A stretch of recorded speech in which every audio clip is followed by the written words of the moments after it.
Anthony is 24. He'll be 25. You a grandpa yet? Yes, I'm a grandfather. For decades, he's maintained his brother's innocence, even showing his support with different flags and signage on his own home. To the claims that have been put forth by Rodney Reed, his defense team, as well as the Innocence Project.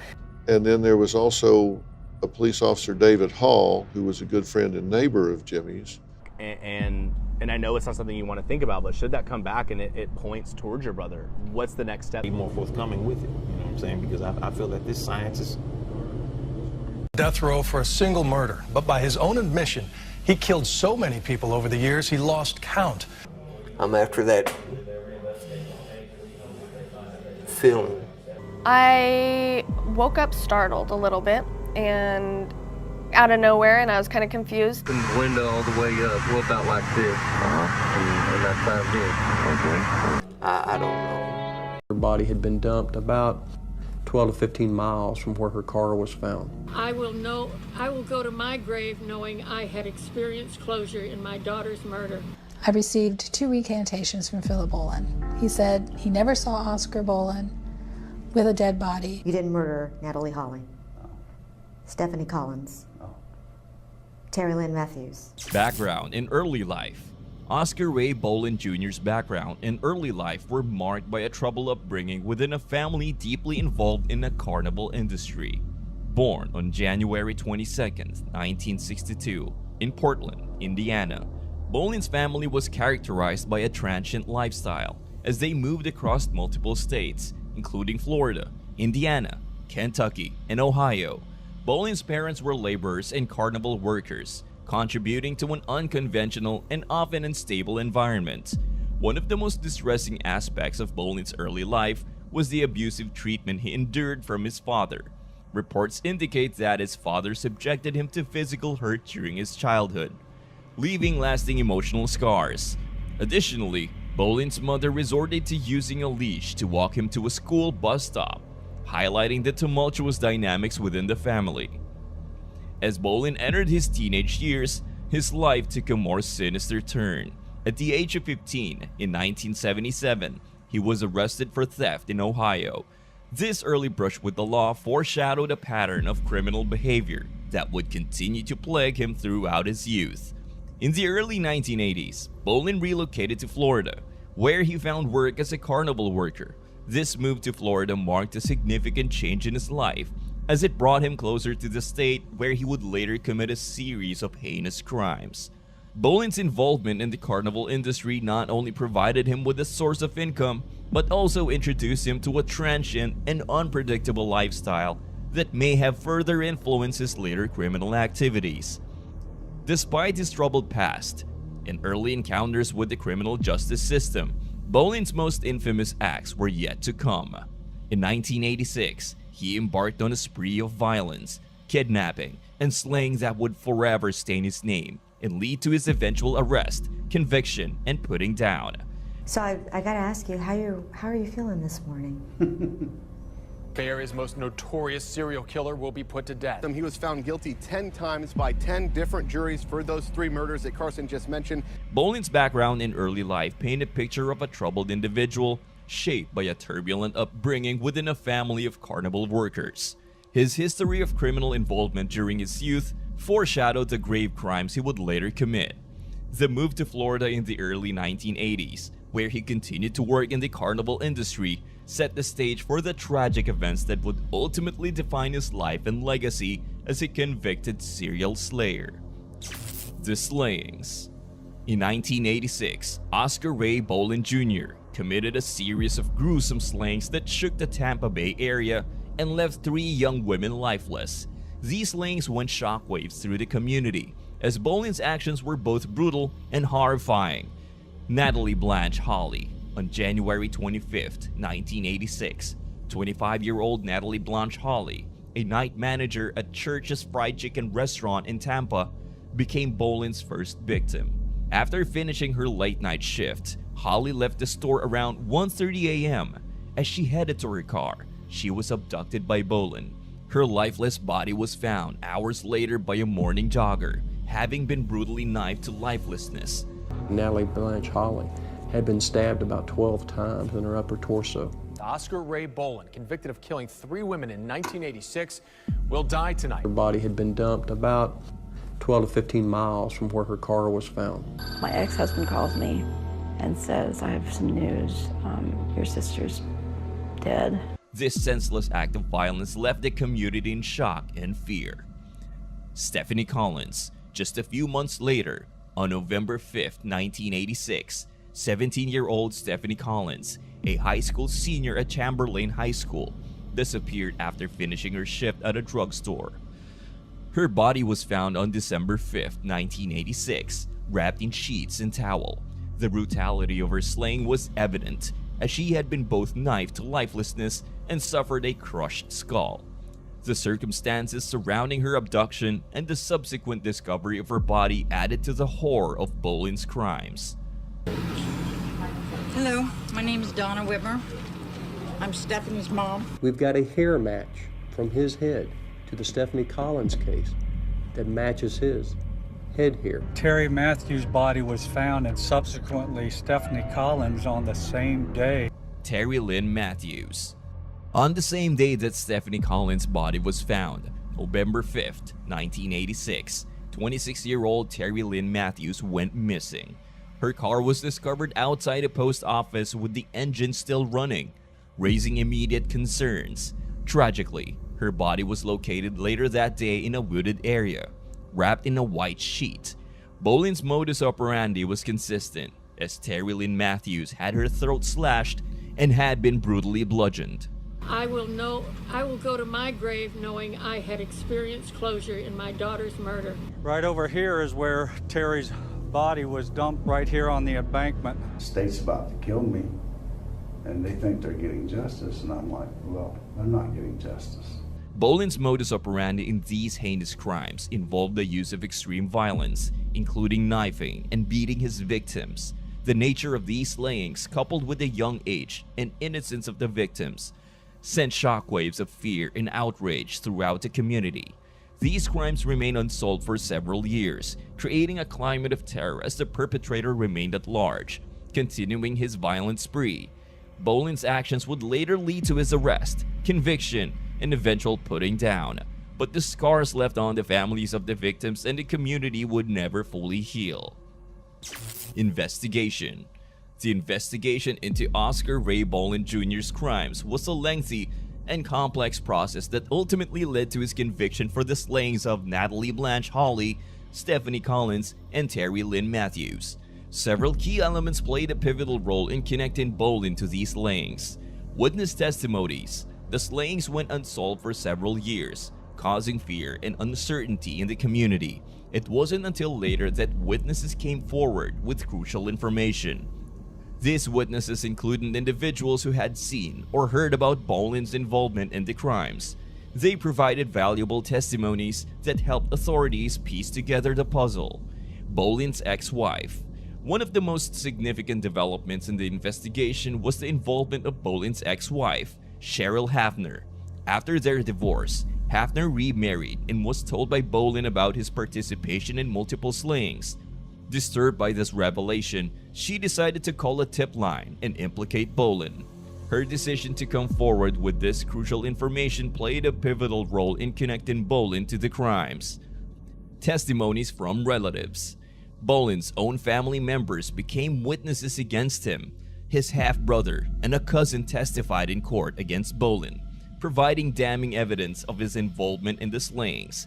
Bolin's half-brother revealed that he had witnessed Bolin beating one of the victims and attempting to drown her with a garden hose. When we met with Philip Bolin, he told us of the night of Terry's murder. The FBI laboratory was able to link forensically those cases. These witness testimonies were instrumental in building a case against Bolin, as they provided first-hand accounts of his actions and involvement in the crimes. Their courage in coming forward and sharing their knowledge helped law enforcement piece together the events surrounding the slayings and established a strong case against Bolin. I noticed there was blood on the curtains. I received 2 recantations from Philip Bolin. He said he never saw Oscar Bolin with a dead body. I said what you wanted me to say, sir. So somebody put those words in your mouth? Yes, sir. The combination of witness testimonies, including those from Bolin's ex-wife and family members, along with other evidence, eventually led to Bolin's conviction and sentencing to capital punishment. The investigation was a testament to the determination of law enforcement and the courage of those who provided critical information to ensure that justice was served for the victims and their families. Last interview before putting down. On the day before his scheduled putting down, Oscar Ray Bolin was interviewed by WTVT, providing insight into his emotional state and maintaining his innocence in the face of his impending punishment. Throughout the interview, Bolin remained steadfast in his denial of guilt, a stance consistent with his position during the entirety of his legal proceedings. He adamantly claimed that he had been framed for the crimes he was convicted of, refusing to accept responsibility. For Bolin, the knowledge of his exact putting down date and time weighed heavily on his mind. The impending ending presented an unparalleled challenge, the daunting reality of knowing precisely when his life would come to an end. It's a circumstance that is difficult for anyone to grasp, and Bolin acknowledged the unique difficulty of facing one's mortality in such a manner. You didn't murder Natalie Hawley? No. Stephanie Collins? No.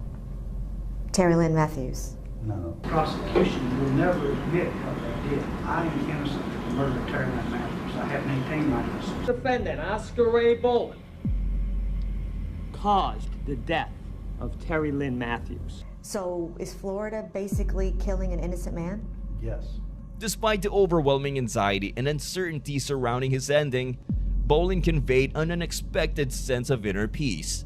This tranquility may have arisen from his lengthy incarceration of 28 years, during which he had ample time to reflect on his life and come to terms with his past actions. He seemed to find solace in the idea that his sentence had been served, and he was now preparing to face the ultimate consequences of his deeds. Bolin's 28 years in confinement were nothing short of exceedingly challenging. He described the experience as exceptionally difficult, compounded by the loss of support from people who once cared about him. This loss of support from the outside world served to make his time in prison even more arduous. While reflecting on his past, Bolin acknowledged that there were aspects he wished he could change. Regret and introspection colored his perspective as he faced putting down. Despite the weight of his past actions, he had somehow managed to find a sense of inner peace as the end approached. Maintaining his innocence was a cornerstone of Bolin's stance. He vehemently denied any involvement in the slayings of Natalie Hawley, Stephanie Collins, and Terry Matthews. He asserted that he had never met these individuals and only knew them through photographs and media reports. Bolin's unwavering protestations of innocence remained the focal point of his narrative. You're innocent? Absolutely innocent of the murder. I had nothing to do with it. Advise and recommend to the court that it impose the death penalty upon Oscar Ray Bolin Jr. I met him through photographs, through crime scene photos, through newspaper articles. Bolin firmly believed that the evidence in his case was flawed, tainted, and potentially planned to incriminate him. He used the interview as a platform to call for an independent examination of the evidence, urging others to hire trustworthy investigators to scrutinize his case. Bolin's plea for a fresh look at the evidence underscored his determination to prove his innocence, even in the 11th hour before his scheduled putting down. In these moments before his putting down, Oscar Ray Bolin's emotional journey was a complex interplay of denial, reflection, regret, and the paradoxical peace that can emerge from accepting the inevitability of one's fate. His story serves as a poignant reminder of the multifaceted nature of human emotions when faced with mortality, justice, and the passage of time. The putting down. Oscar Ray Bolin Jr.'s putting down marked the culmination of a long legal process that began with his arrest and conviction for the slayings of Natalie Blanche Hawley, Stephanie Collins, and Terry Lynn Matthews. Here are the details of his putting down. Putting down by lethal injection. On January 7, 2016, at 10:16 p.m. EST, Oscar Ray Bolin Jr. was executed by lethal injection at Florida State Prison in Stark. This marked the first putting down in United States in 2016. Lethal injection is the primary method of putting down in Florida. involving the administration of a series of drugs to induce unconsciousness, paralysis, and cardiac arrest. There's actually a phone in the execution chamber that is a direct line from the governor to that room. They're about to execute me for Terry Lynn Matthews' murder. They execute someone who absolutely did not commit that murder.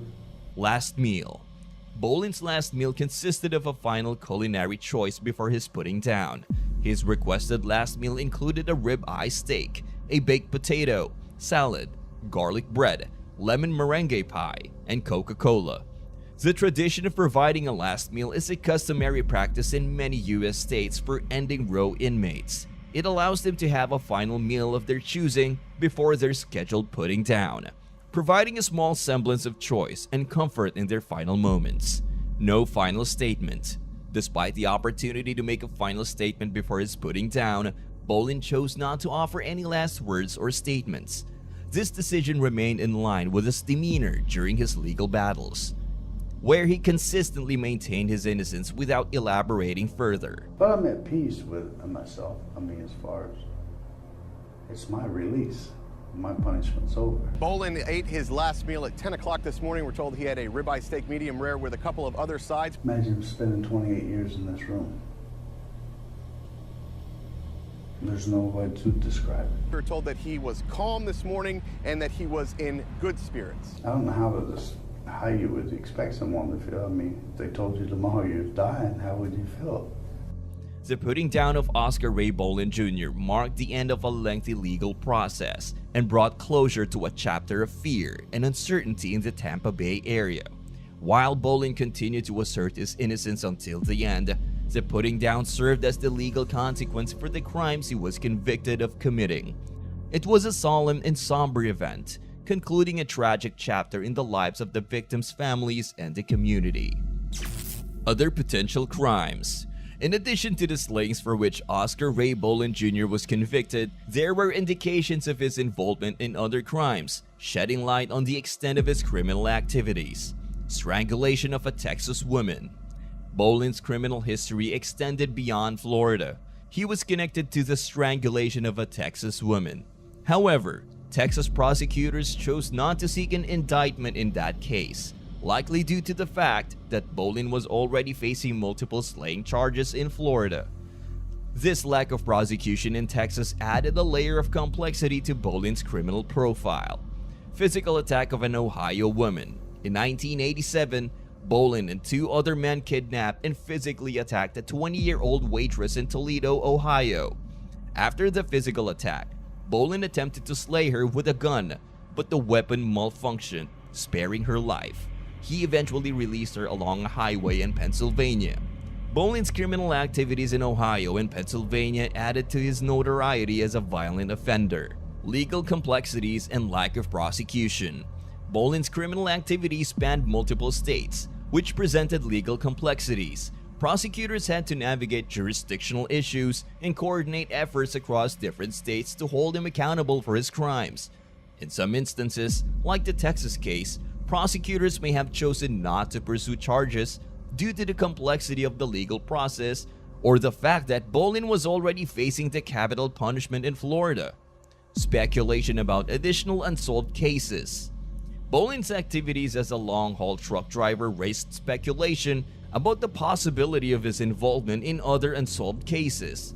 The transient nature of his occupation allowed him to move across states, making it challenging for law enforcement to track his movements and potential criminal activities. This led to speculation that there might be more victims or unsolved cases linked to Bolin's actions during his time as a truck driver. While Bolin's primary notoriety stemmed from the slayings for which he was convicted and ultimately executed, the shadow of his involvement in other crimes such as the strangulation in Texas and the physical attack in Ohio added complexity to his criminal history. The lack of prosecution in some instances and the speculation surrounding additional unsolved cases underscored the challenges in bringing all of Bolin's potential crimes to justice. Impact on survivors.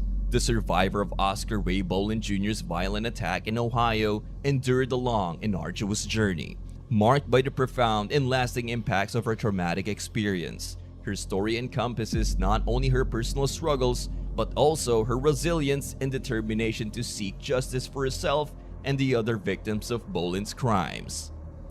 The experience of post-traumatic stress disorder, PTSD. The survivor's ordeal in Ohio left her with deep emotional scars, and she suffered from post-traumatic stress disorder, PTSD, as a result of the traumatic events she endured.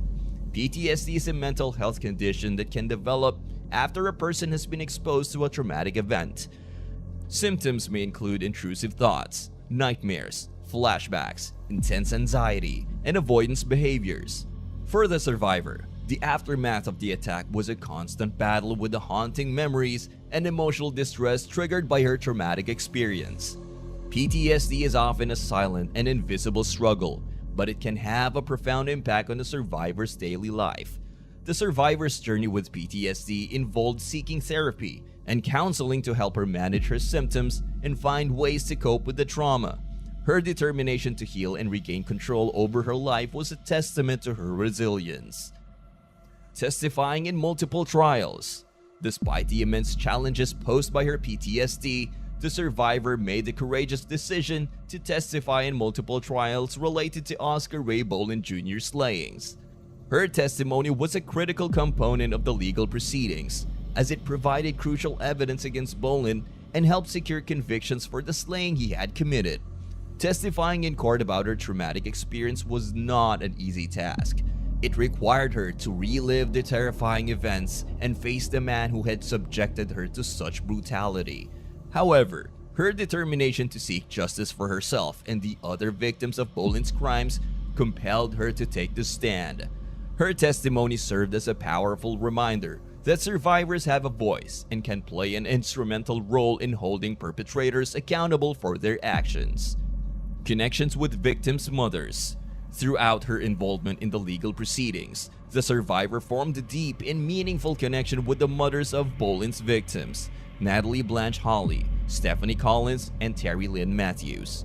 Their shared experiences of loss, trauma, and the pursuit of justice created a unique bond among them.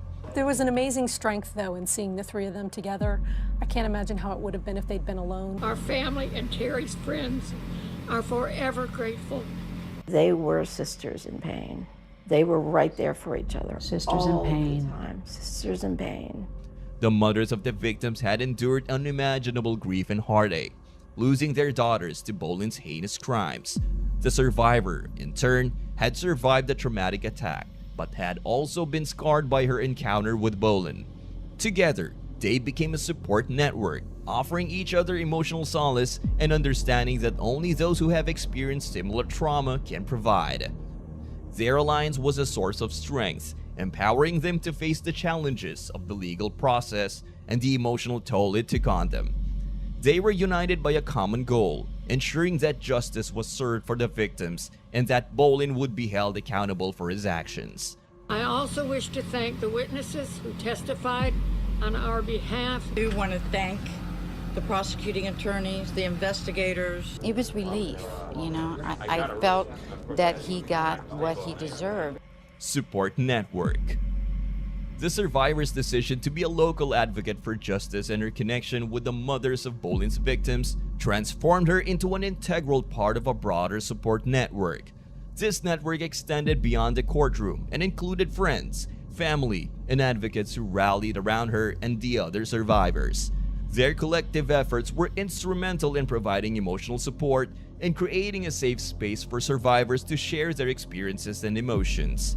The survivor's journey was a testament to her resilience and her unwavering commitment to seeking justice. She chose not to be defined solely by her status as a survivor, but also a survivor who took action. Her determination to confront her trauma in the courtroom, her connection with the mothers of the victims, and her role in the support network highlighted the importance of solidarity among survivors and their allies. Together, they sought to ensure that the legacy of the victims would not fade into oblivion and that justice would prevail. In conclusion, the survivor's experience of PTSD, her decision to testify, her connection with the victims' mothers, her participation in a robust support network underscored the remarkable strength and resilience that survivors of trauma can exhibit. Her journey serves as an inspiration for others who have faced similar challenges and highlights the power of individuals coming together to seek justice and healing. Bolin's legal battles. Oscar Ray Bolin Jr.'s legal battles were protracted and complex, spanning multiple trials and convictions over the course of several years. His case garnered significant attention not only due to the heinous nature of his crimes, but also because of the challenges faced by both prosecutors and defense attorneys throughout the legal proceedings. Multiple trials and convictions. Bolin faced multiple trials and convictions of the slayings of Natalie Blanche Hawley, Stephanie Collins, and Terry Lynn Matthews. The trials were conducted in the state of Florida, where the crimes had taken place. Each trial focused on one of the slaying victims, resulting in Bolin being convicted separately for each slaying. Bolin's legal journey began with his initial convictions in the early 1990s. However, his case took a tumultuous turn when the Florida Supreme Court intervened, overturning some of his convictions due to mistakes made during the trials. This legal turmoil prolonged the process of achieving justice for the victims and their families. Florida Supreme Court overturning convictions. One of the defining aspects of Bolin's legal battles was the Florida Supreme Court's decision to overturn several of his convictions. The court identified errors and irregularities in the trials that necessitated a re-evaluation of Bolin's guilt. These errors including improper evidence introduction and other legal shortcomings that had the potential to impact the fairness of the trials. The overturning of convictions created a sense of frustration and uncertainty among the victims' families and prosecutions. It meant that the pursuit of justice would entail revisiting and retrying cases, further extending the ordeal for all parties involved. Challenges faced by prosecutors. Prosecutors faced a series of challenges during Bolin's trials. The primary challenge was the need to present a compelling case against Bolin while adhering to the strict legal standards required in capital slaying trials. Bolin's defense team was committed to vigorously contesting the charges against him, necessitating a robust and thorough prosecution effort.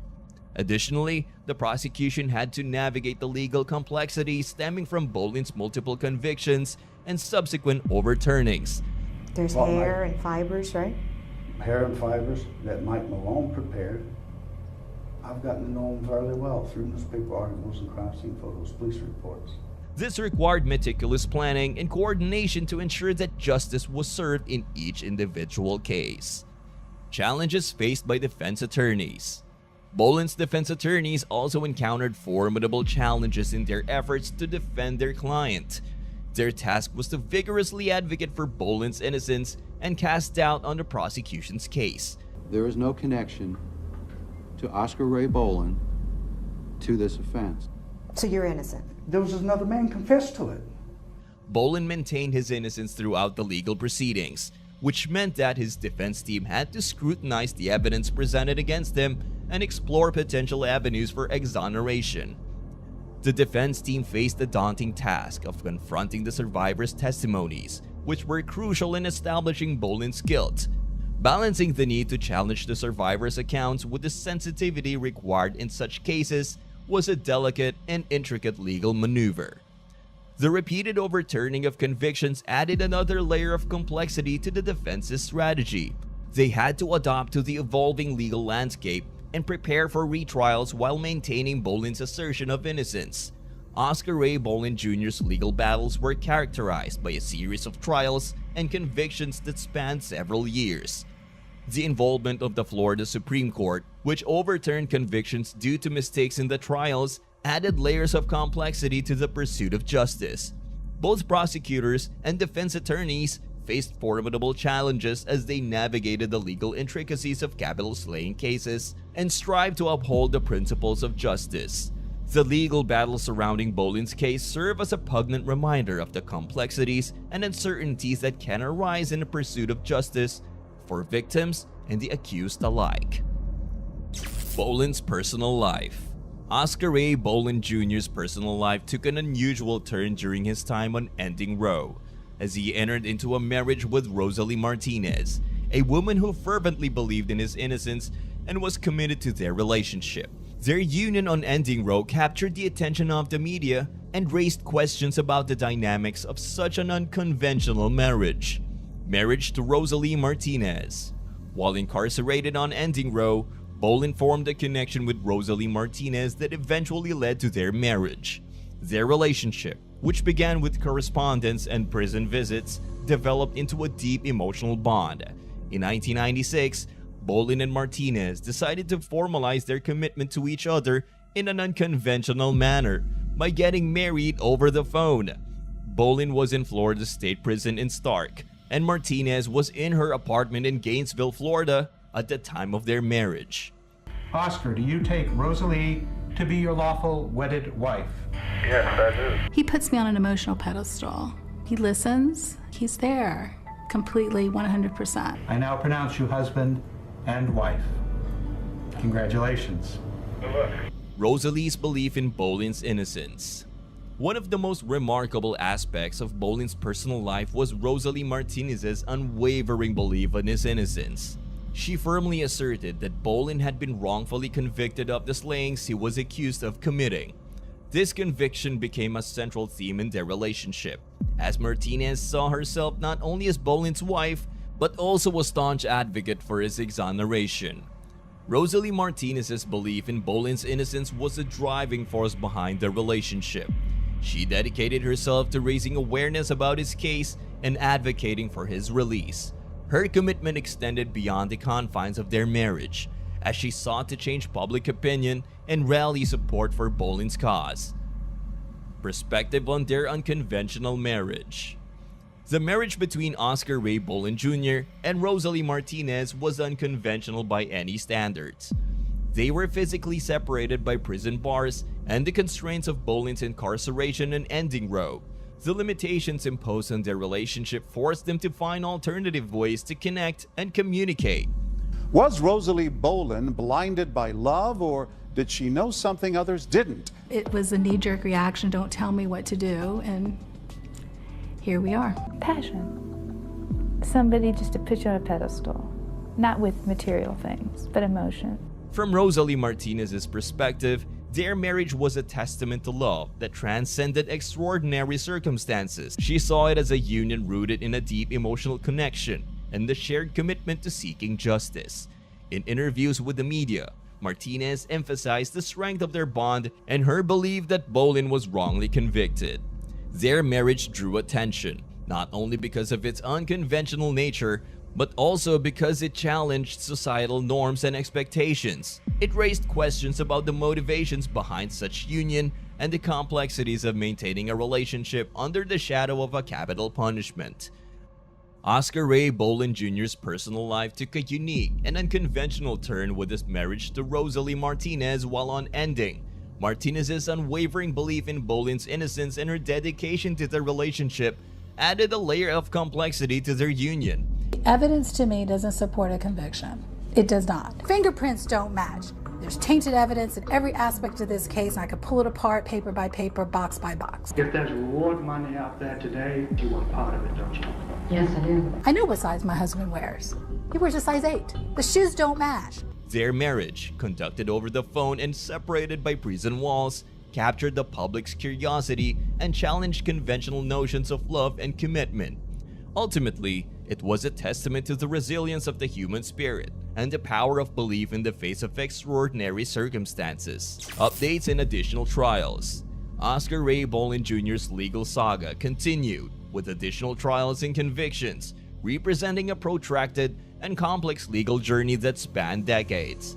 These trials, particularly the one for the slaying of Natalie Blanche Holly, posed significant challenges due to the passage of time on witness testimonies and evidence. Nevertheless, the enduring pursuit of justice remained a central theme in these cases. Continued legal battles and convictions. Bolin's legal battles were far from over, as he faced further trials and convictions related to the slayings he had been accused of committing. One of the pivotal trials in this ongoing legal drama was the case of Natalie Blanche Holly, one of Bolin's victims. Holly's slaying had remained unresolved for years, but prosecutors were determined to hold Bolin accountable for this heinous crime. The legal proceedings surrounding Holly's slaying required a meticulous examination of evidence and witness testimonies. Try to tuck the pain away and deal with it a little bit at a time. They killed me 28 years ago when they locked me up. Now they're just releasing me. You're telling me that his death is not imminent? No. Prosecutors sought to build a compelling case against Bolin, who had already faced convictions for other slayings. The passage of time had not diminished the determination of law enforcement and prosecutors to secure justice for Holly and her family. Challenges posed by time. The passage of time posed significant challenges in these additional trials. Witness testimonies had to contend with the erosion of memory and the fading of details over the years. Memories can become fragmented and unreliable, making it difficult to construct a precise narrative of events that occurred many years prior. Furthermore, evidence, both physical and testimonial, had to be re-evaluated in light of the time that had elapsed since the crimes were committed. The integrity of the evidence chain and preservation of critical information became paramount issues, requiring rigorous scrutiny and forensic analysis. The defense, aware of the challenges posed by the passage of time, sought to exploit these vulnerabilities to cast doubt on the prosecution's case. They argued that the uncertainty surrounding witness testimonies and evidence called into question the reliability of the convictions. The ending pursuit of justice. Despite the challenges and complexities posed by the passage of time, the pursuit of justice remained an enduring and unwavering commitment for all parties involved in these cases. Prosecutors, defense attorneys, and the survivors of Bolin's attacks were resolute in their determination to see justice served.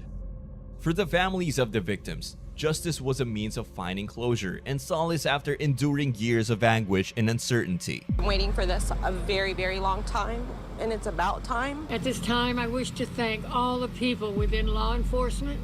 The legal proceedings provided them with an opportunity to confront the man responsible for the loss of their loved ones and to hold him accountable for his actions.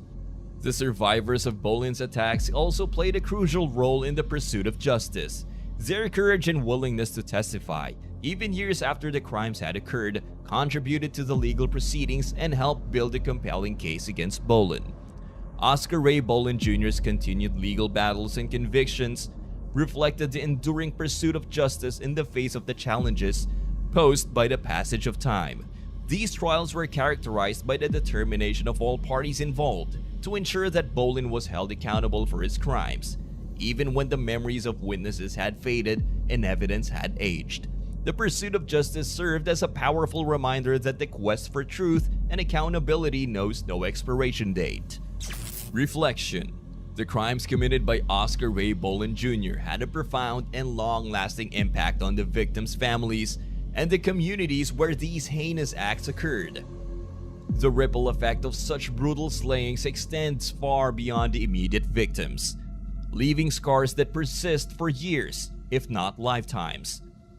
Impact on victims' families and communities. The devastating impact on these crimes on the victims' families cannot be overstated. The loss of loved ones under such violent circumstances leaves an indelible mark, causing immeasurable pain and grief. For the family of Natalie Blanche Holly, Stephanie Collins, and Terry Lynn Matthews, the wounds ran deep and their lives were forever altered by these senseless acts of violence. I hope and pray that you have been able to find peace and build a decent and happy life for yourself. I can't have her back, but I'll have sweet memories of her. Communities where these crimes took place were also deeply affected. The sense of safety and security shattered by these slayings created a climate of fear and unease. Residents grappled with the unsettling reality that a serial slayer was among them, preying on innocent individuals. It was a somber reminder of the vulnerability that exists even in seemingly safe neighborhoods. Survivors' opposition to the capital punishment. One notable aspect of the aftermath of these crimes was the survivors' opposition to the capital punishment. The Ohio woman who survived Bolin's attack voiced her disagreement with capital punishment. Her perspective underscored the complex and divisive nature of the capital punishment as a form of punishment. Her opposition to the capital punishment likely stemmed from her own traumatic experience and the realization that Boland's ending would not bring closure or healing. Knowing your exact date and time, that's hard to deal with. Are you going to have anything final to say right before the injection? No, it's my release. This testament reflects the ongoing debate surrounding the efficacy and ethics of capital punishment, with some arguing that it fails to provide true justice or closure for the victims' families. Hope for peace and closure. Throughout the years of legal battles and trials, the families of Boland's victims maintained a collective hope for peace and closure. Justice was not merely about retribution, but also about finding a sense of closure and healing. The legal proceedings, despite their challenges, offered an opportunity for the families to confront the man responsible for their immense loss. While the survivor of Boland's attack opposed the capital punishment, she too hoped for a sense of closure and resolution. Her decision to testify in multiple trials demonstrated her commitment to being a voice for those who could no longer speak for themselves. In the face of tragedy and loss, the enduring hope for peace and closure stands as a testament to the resilience of the human spirit. The families of Boland's victims, the survivor, and the communities impacted by these crimes demonstrated a collective determination to find a path forward, even in the shadow of such darkness. The crimes committed by Oscar Ray Boland Jr. had far-reaching and lasting consequences on the victims' families and communities. The survivors' opposition to the capital punishment added complexity to the discussion surrounding punishment and justice. Through it all, the hope for peace and closure remained a guiding light, a beacon of resilience and determination in the face of unimaginable tragedy. Delve into the chilling depths of an impending ending as we embark on a riveting interview with a perilous ending row inmate.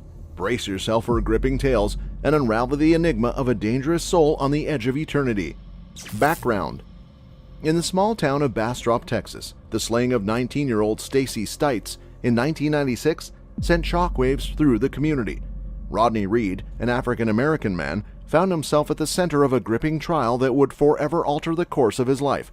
Stites' lifeless body was discovered on April 26, 1996, lying face up on the side of a country road. Partially clothed with her arms above her head, the marks on her neck indicated a brutal strangulation, slayed using a braided leather belt. The investigation revealed traces of sperm inside her, serving as a vital piece of evidence in the case. For nearly a year, the slaying remained unsolved, leaving the community in a state of fear and uncertainty. However, a breakthrough came when law enforcement officers decided to test the DNA collected from the crime scene against 29-year-old Rodney Reed. To their surprise, the DNA matched, providing the foundation for a prosecution's case against him. Prosecutors argued that the DNA was the equivalent of Cinderella's slipper, irrefutably tying Reed to the crime. During initial questioning by the police, Reed initially denied any knowledge of Stites. However, he eventually admitted to having a secret affair with her, which would explain the presence of his DNA. Reed revealed that he and Stites had engaged in a consensual physical relationship just days before her lifeless body was discovered. The revelation of the affair added a complex layer to the case. In a town where racial tensions and societal expectations loomed large, the relationship between Reed, a black man, and Stites, a white woman, engaged to a white police officer named Jimmy Fennell, became a risky secret. The racially charged atmosphere further amplified the significance of Reed's involvement in the case. Sanders and photojournalist Heikki Mustonen spoke with Reed's attorneys and his brother about Wednesday's ruling. That the clock got moved backwards and that Mr. Reed filed in a timely way and his litigation can now continue. For decades, he's maintained his brother's innocence, even showing his support with different flags and signage on his own home. Information this time. So the Court of Criminal Appeals, which, by the way, is the state's highest criminal court. Stay strong until the end of whatever we're going through. To me about the emotional roller coaster you've been on. What was your mindset? Throughout the trial, the prosecution asserted that Reed had abducted, physically attacked, and ultimately strangled Stites before abandoning her body in a remote location. The semen sample found inside the victim's body, which matched Reed's DNA, served as the primary evidence against him. Additionally, a belt discovered at the crime scene was linked to Reed, further solidifying the prosecution's claims. They argued that Reed's motive for the heinous act was driven by the fear of Stites revealing their relationship to her fiancé, Fennell. In the face of mounting accusations, Reed steadfastly maintained his innocence, vehemently asserting that his relationship with Stites had been consensual. He put forward an alternative theory, suggesting that Fennell, the police officer, was the likely perpetrator due to his history of violence and racist views. Reed's defense team worked tirelessly to present evidence supporting this theory, while simultaneously raising doubts about the credibility of witnesses and the reliability of the forensic evidence presented by the prosecution. Reed's case quickly gained national attention, attracting widespread controversy and impassioned advocates who believed in his innocence. Advocacy groups, legal experts, and celebrities joined the fight, expressing concerns over potential racial bias, inadequate defense representation, and the alarming possibility of Reed being wrongfully convicted. Multiple appeals and legal battles ensued, resulting in the postponement of Reed's ending date on multiple occasions. As of the knowledge cutoff in September 2021, Rodney Reed continues to languish on ending Roe, with ongoing efforts to introduce new evidence and seek a new trial that could potentially prove his innocence. His case serves as a poignant reminder of the flaws and injustices embedded within the criminal justice system, prompting discussions about wrongful convictions and the need for reform. The fate of Rodney Reed remains uncertain, and his story continues to captivate the public's attention. As the fight for justice persists, his case serves as a haunting reminder of the complex issues surrounding race, wrongful convictions, and the delicate balance between seeking justice for the victims and ensuring the fair treatment of the accused. Death itself, you know. Right. And it got to the point where you were even filling out paper. And Anthony is 24, he'll be 25. You a grandpa yet? Yes, I'm a grandfather. Ultimately, Rodney's the one who's advocating for a new trial for himself. I would love to just see him To the claims that have been put forth by Rodney Reed, his defense team, as well as the Innocence Project. Legal system calls findings of fact or conclusions of law. They will decide, the trial court judge will decide what. Unveiling the dark mind. Unlocking the enigmatic mind of Rodney Reed, the condemned ending Roe inmate, unveils a psychological profile shrouded in mystery. Delve into the depths of his psyche, where secrets and hidden motivations intertwine, as we explore the dark corners of a mind entangled in a web of crime, passion, and deceit. Reed's psychological profile presents a compelling puzzle. What drives a man to commit such a heinous act? Was it a momentary lapse of reason, a calculated act of violence, or a complex interplay of personal demons? As we delve into the psyche of this dangerous inmate, we encounter a tapestry of factors that may have contributed to his actions. One intriguing aspect lies in Reed's clandestine affair with Stacey Stites, a relationship hidden from the prying eyes of society. Where we will have further litigation, and hopefully it gets us one step closer to getting DNA testing one day. Pleasantly surprised in some cases how much DNA remains many years later, and that's what's been so frustrating. Hinged on arguments over the statute of limitations and whether or not crucial DNA evidence could be examined. You don't miss it until it's gone, you know, and a lot of people don't miss the simple thing, but then I do, you know, to my innocence. So to know that you have more days that you're not. The forbidden nature of their love adds an element of secrecy and intensity to the psychological landscape. Did this hidden romance fuel a desperate need to possess and control, ultimately culminating in a shocking crime? The influence of external factors cannot be discounted. Reed's troubled upbringing, exposure to violence, and societal pressures may have played a pivotal role in shaping his mindset. The intricate dance between nature and nurture unravels as we seek to understand how these influences shaped Reed's dark mind. Yet amidst the darkness, glimmers of complexity emerge. Can empathy coexist with violence? What lies beneath the surface of this convicted criminal? Is there a trace of remorse, a flicker of humanity, or an untapped potential for redemption?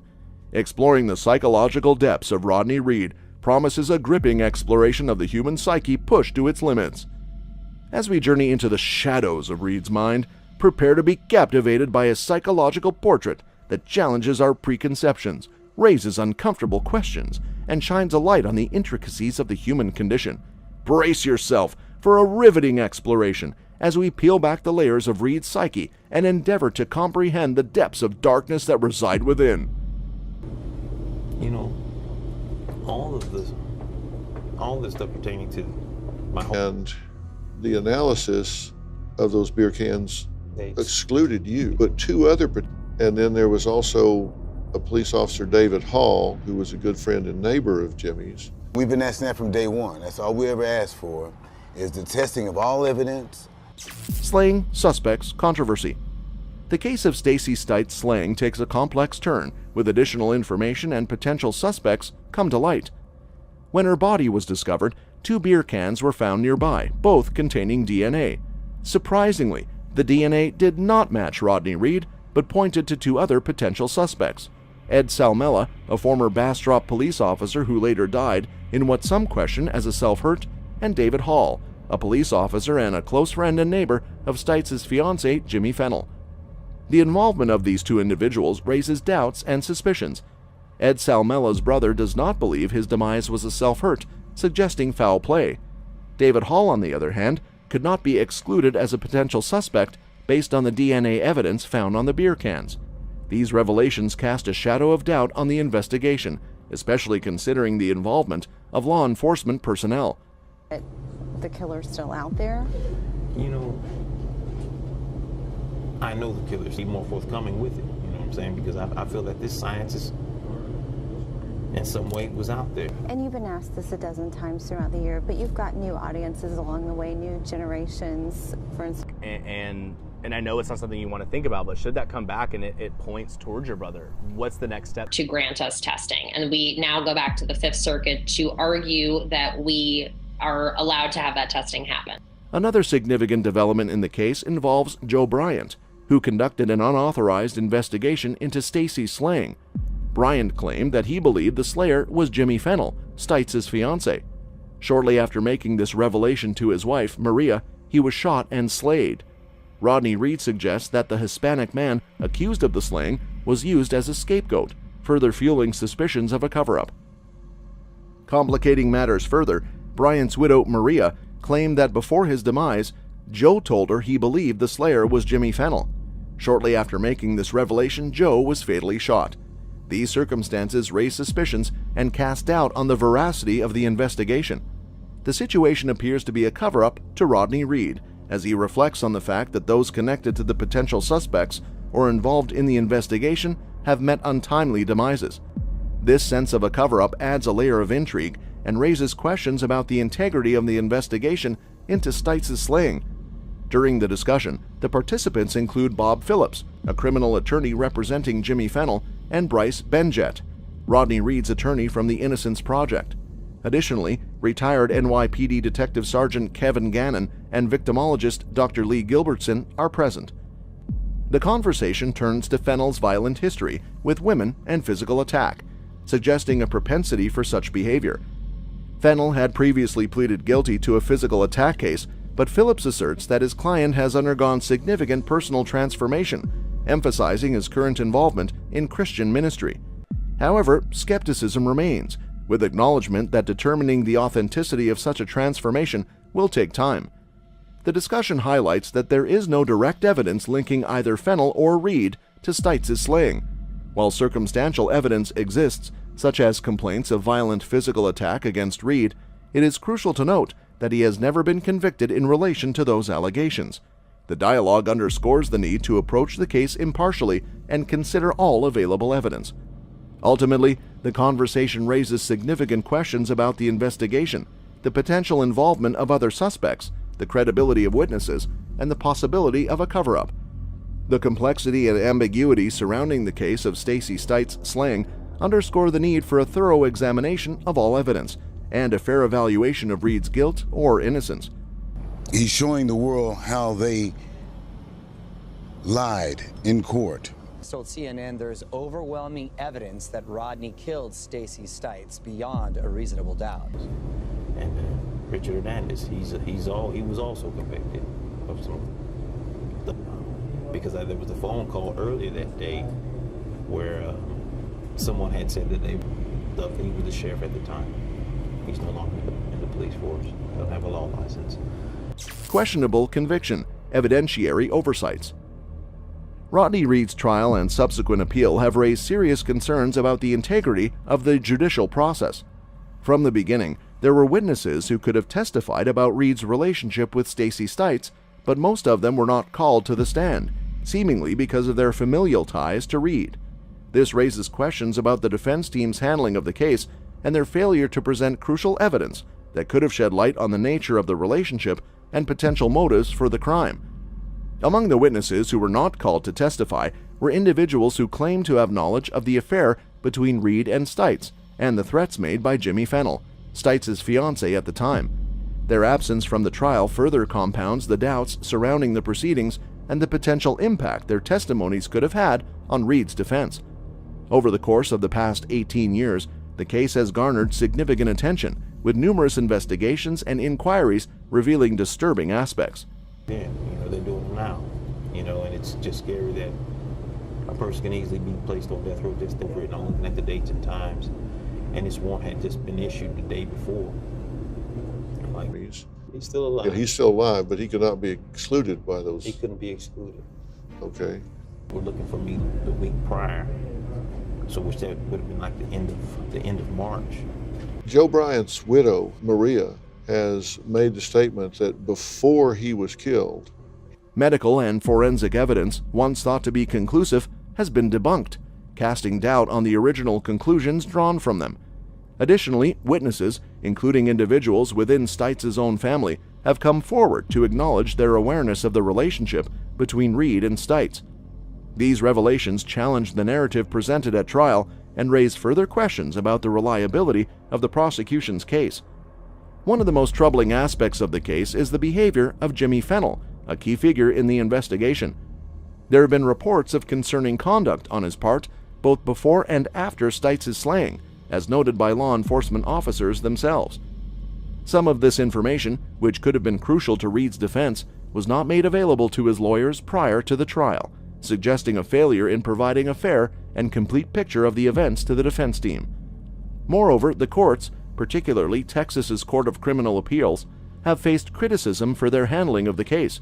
Despite mounting evidence challenging Reed's conviction, the court has displayed what some perceive as a willful ignorance, seemingly motivated by a desire to uphold the original verdict. This has raised concerns about the impartiality and fairness of the judicial system in cases where new evidence emerges that challenges the integrity of a conviction. The troubling web of injustice surrounding Rodney Reed's case highlights the need for a comprehensive review of the trial proceedings and the appeals process. It calls into question the reliability of the evidence presented, the adequacy of the defense's representation, and the objectivity of the courts involved. As the case continues to gather attention, it serves as a reminder of the importance of ensuring justice is served and that all individuals are given a fair and impartial trial based on a complete and accurate presentation of the facts. Have months ahead watching this case. Here's what happens now. The case, according to the Texas Court of Criminal Appeals, they were requesting for the paper to be filled out. It was the same day I was having a visit, and I wasn't really thinking about them at that time. Right at the moment of filling that out, it was really like hard. What has your life been like in this facility? What has my life been like in this facility? Of his peers, where the state has to put forward evidence that it knows exists that supports his innocence. Emotional roller coaster.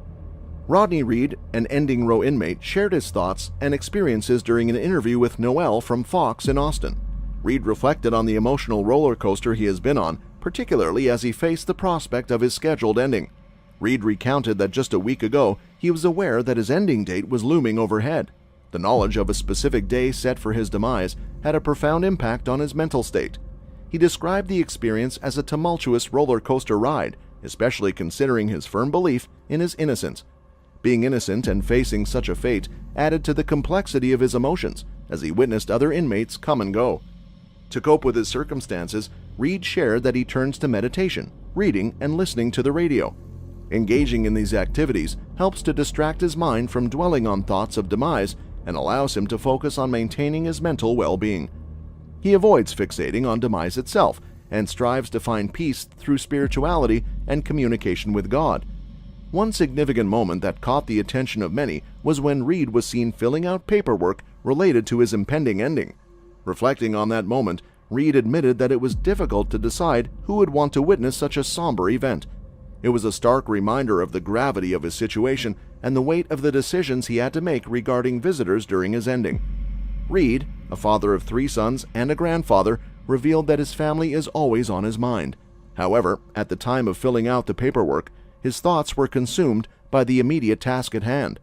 The sudden realization and the awkwardness of discussing these arrangements with his family during a visit added another layer of emotional complexity. Throughout his 17 years on Ending Row, Reed has strived to maintain humility and navigate the challenges of prison life. Client was a gentleman that was conducting an unauthorized investigation into Mexico. What do you think of that? I honestly think that they used that Hispanic guy as a scapegoat. And had justice because there's evidence, there's testimony, there's medical forensic science out there. That he made the choice that he made, and that regardless of what has happened, and they will likely have a series of hearings or one big hearing where they go by this information and these new claims. He described his daily routine as repetitive, with limited time outside of his cell for activities such as recreation or showers. Looking out through the glass window, he longs for the simple joys of life, such as walking freely, seeing the moon and stars, and breathing fresh air. Lastly came the unexpected news for Reed, an indefinite stay of ending. The news initially came from a fellow inmate, which Reed thought might be a joke. However, upon hearing it himself, he questioned what the courts were considering and how they would evaluate the new evidence and scientific findings presented in his case. Reed acknowledged the roller coaster of emotions he has experienced throughout his journey. Despite his stay of ending, he remains on Ending Row, reminding himself that he is still imprisoned and fighting for his innocence. The new developments have not drastically changed his demeanor as the uncertainty of his future persists. When discussing the case itself, Reed expressed frustration that he believes all the evidence and information were available from the beginning. He feels that various law enforcement agencies, including the Attorney General's office, Texas Rangers, and local police departments, had access to the evidence but were not forthcoming. He believes that the truth has been concealed, denying justice to Stacy's family and perpetuating the system's flaws. Reflecting on his innocence, Reed adamantly reiterated that he had nothing to do with the crime. He lamented the fact that the same justice system responsible for his incarceration is also entrusted with safeguarding society. Reed emphasized the importance of public awareness and understanding the vulnerability of being falsely accused and sentenced to demise. Rodney describes the impact of knowing the date set for his ending and the difficulty of facing demise when he maintains his innocence. He explains that he finds solace in speaking to God, meditating, reading, and listening to the radio to distract himself from the impending ending. He mentions the discomfort of filling out paperwork related to his ending, as it felt like signing his life away. Despite the uncertainty surrounding his future, Reed remains hopeful that the truth will prevail and justice will be served. He eagerly awaits the opportunity to embrace his family, particularly his grandchildren, and cherish the simple moments that freedom affords. Reed desires the public to know his unwavering innocence and the urgent need for a thorough examination of the evidence in his case. Closure to all the tension and emotions they've felt, as this evening they put to rest the first capital murder trial. Breaking news this afternoon, Rodney Reed will not be executed next week. Moved it before my eyes, and there was nothing I could do. why is it you who did not do the crime? You did not hurt Stacy. Tell me why. I went straight to the sheriff. You know, what's going on with this case? And he said, well, yeah, you've been charged with delivery of cocaine. Rodney's reflections. Rodney Reed opens up about the injustice he has faced and the toll it has taken on his life. He begins by discussing the role of the police in society, highlighting the betrayal felt by many when a law enforcement officer engages in misconduct. Reed emphasizes that his status as a former police officer himself only adds to the weight of disappointment and fear experienced by young women who encounter police during traffic stops or other encounters. The conversation then turns to Reed's relationship with Stacy Stites, the victim in the case. Reed acknowledges that despite her engagement to someone else, there were genuine feelings between them. However, he also reveals that both he and Stites were involved in cheating on their respective partners at the time. Reed reflects on his youth and the lack of consideration for the consequences of his actions, but also expresses surprise and hurt upon discovering that Stites was involved with multiple individuals, not just him. This revelation sparks his curiosity about the possibility of other individuals being involved in her slaying, including law enforcement officers. Reed shares his mother's warning about the dangers he faced due to his relationship with Stites, but at the time, he did not fully comprehend the potential consequences. He describes his mindset as young and carefree, not fully considering the implications of his actions. However, as he delves deeper into the details of the case and discovers crucial information, he begins to question the narrative presented by the prosecution. The conversation then shifts to the discovery of beer cans as potential evidence in the case. Reed expresses his desire for his defense team to test the beer cans for DNA, believing that if DNA evidence was being used to convict him, there should be DNA pointing to someone else. However, his defense team's failure to call witnesses and pursue this avenue of evidence during the trial adds to his frustration and a growing sense of injustice. Court of Criminal Appeals, and they ultimately have the final say about whether or not they agree. I've been taken into the interrogation room, and while sitting there with David Board, I asked him, I said, well, Bond, I told my mom I'll see what I can do to see about it, and I'll see her tomorrow. No, I told her I'd see her later on that day, and I gave my mom a hug, kiss, and he was like, no, you're not going to get out. You're not getting out. He's killing, and he was supposedly gunned down by a migrant worker from Mexico.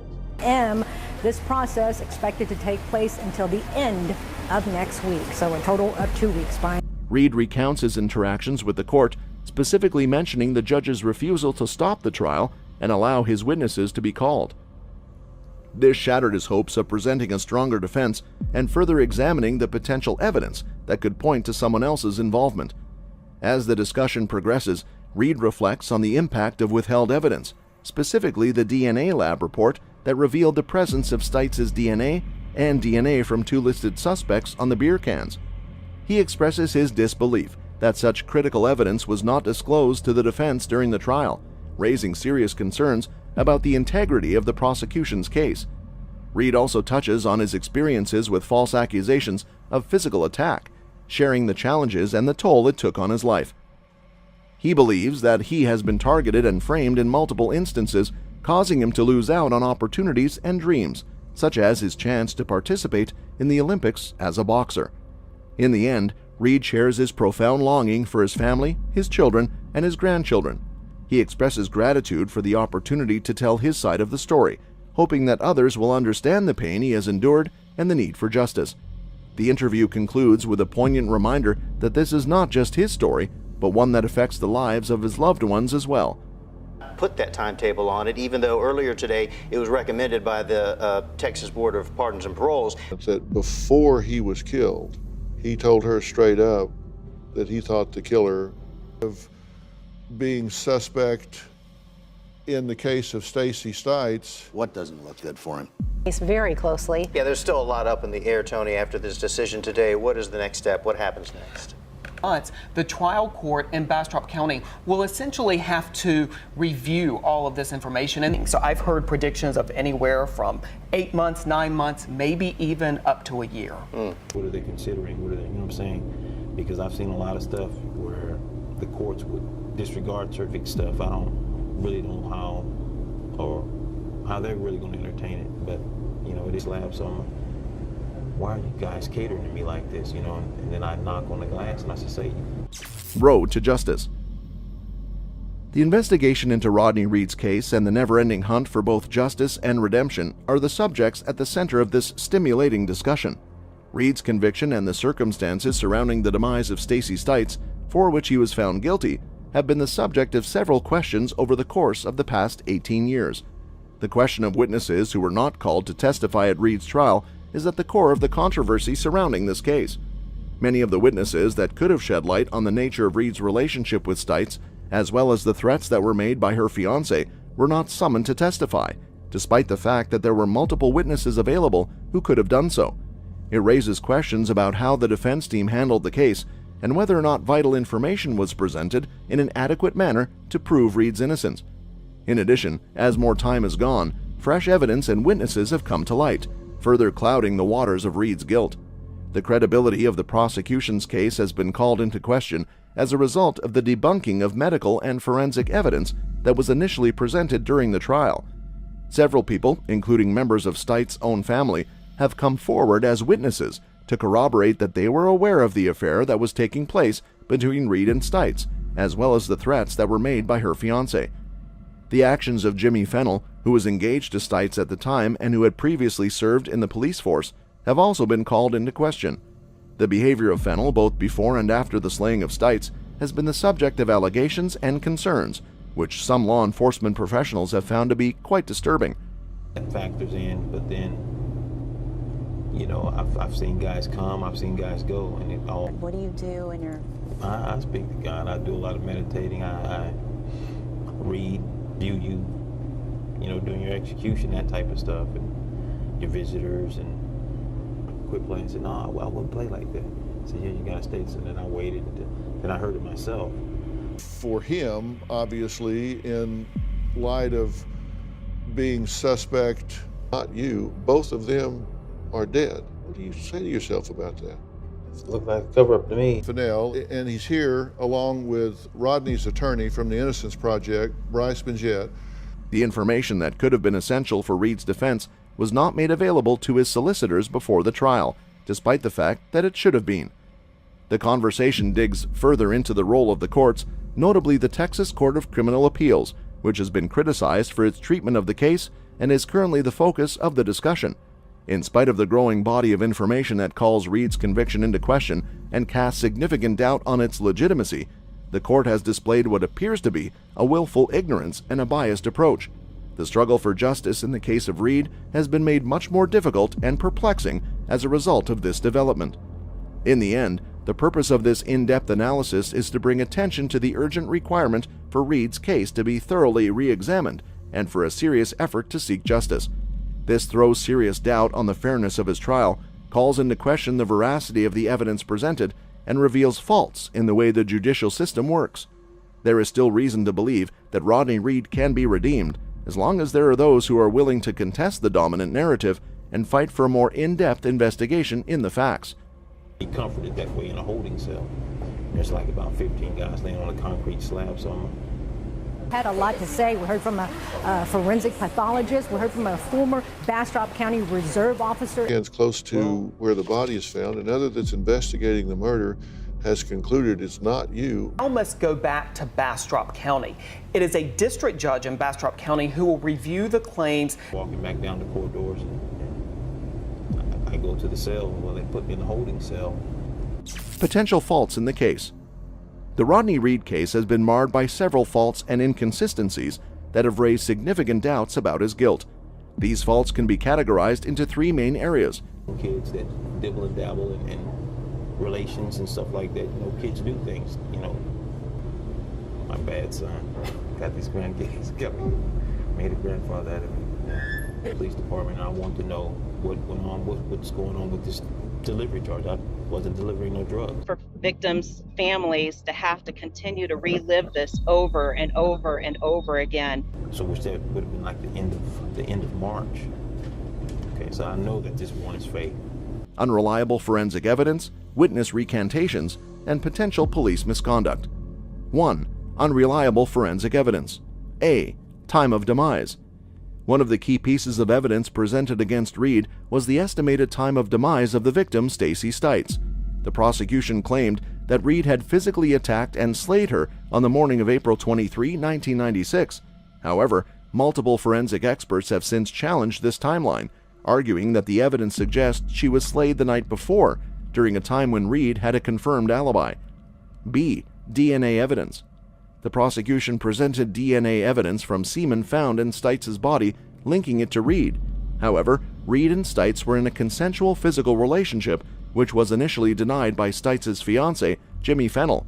Reed's defense argued that the presence of his DNA was a result of their consensual relationship and not proof of his involvement in the crime. The defense also pointed out the lack of DNA evidence from other potential suspects. 2. Witness recantations. A. Witnesses changed statements. Several witnesses who initially provided statements incriminating Reed have since recanted their testimonies. This includes Stites' cousin, who claimed that she had overheard Fennell threaten Stites because of her relationship with Reed. Another witness, a former inmate, admitted to lying about Reed confessing to the crime while in jail. These recantations undermine the credibility of the witnesses and cast doubt on the reliability of their original statements. 3. Potential police misconduct. A. Suppression of evidence. Reed's defense team has alleged that the prosecution and law enforcement officials suppressed key evidence that could have supported Reed's innocence. For example, they claim that crucial forensic evidence, such as the examination of the victim's clothing and the slaying weapon, was not properly analyzed or disclosed during the trial. This raises concerns about due process and the fairness of the trial. B. Racial bias. Reed's case also raises concerns about racial bias within the criminal justice system. The defense argued that the trial jury was racially biased due to the exclusion of potential black jurors. They claim that the prosecution used its preemptory strikes to remove black individuals from the jury pool, resulting in a predominantly white jury. This raises questions about the fairness and impartiality of the trial. These faults in the Rodney Reed case have generated significant controversy and have led to calls for a reevaluation of his conviction. They highlight serious concerns about the reliability of the evidence presented, witness credibility, and potential misconduct by law enforcement officials. Given these faults, many advocates argue that Reed's case warrants a thorough review to ensure that justice is served and to prevent the possibility of an innocent man being executed. Claims piece by piece, and essentially after that the trial court judge will make what the legal or not they agree with Rodney Reed's team or not. Then the case goes back to the Texas court of cocaine. I said, is there a bond? And he said, yes, there's a $50,000 bond on it. We're all hanging in there because we know that, the fight is not over yet. I wasn't reporting back in 1996, and I wasn't in Austin at the time, but why? For the officers to get pillow mattresses and blankets, and that's something that's really uncommon for someone to have. That he thought the killer was Jimmy Fennell, and shortly thereafter he was shot and killed. Yeah. Impact on the society. The Rodney Reed case has had a significant impact on society, stirring discussions and raising awareness about issues related to criminal justice, racial bias, and the ending penalty.